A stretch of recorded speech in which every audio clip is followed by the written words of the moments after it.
কি হলো বেশ সাহেব? সব সময় তো বাসায় কথার তোড়ে থাকাই যায় না, আজকে তো চুপচাপ কেন? ভাবছি কার বউ কার সাথে কোথায় যাচ্ছে রিক্সায় করে। এখনো বিয়ে হয়ে যায়? হয় নাই, হয়তো দেরিও নাই। আচ্ছা, তোমাকে একটা কথা জিজ্ঞেস করি। না। তুমি কখনো কাউকে ভালোবাসোনি? কেন? ভালো না বাসলে তুমি আমাকে ভালোবাসবা?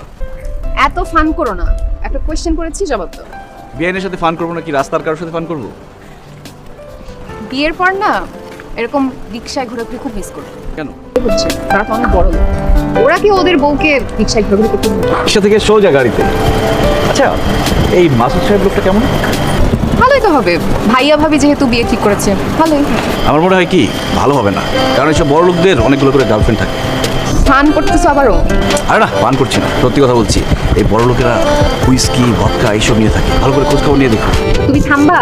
আচ্ছা ঠিক আছে, আমি থামলাম, কিন্তু তোমার উচিত তোমার বিয়ের আগে নিজের ভালো করে খোঁজখবর। এখন আর খোঁজ খবর নিয়ে কি হবে, বিয়ে তো ঠিক হয়ে তারপর দেখুন ঠিক আছে। তুই এখানে আর আমি তোকে সারা বাড়ি খুঁজে হয়রান।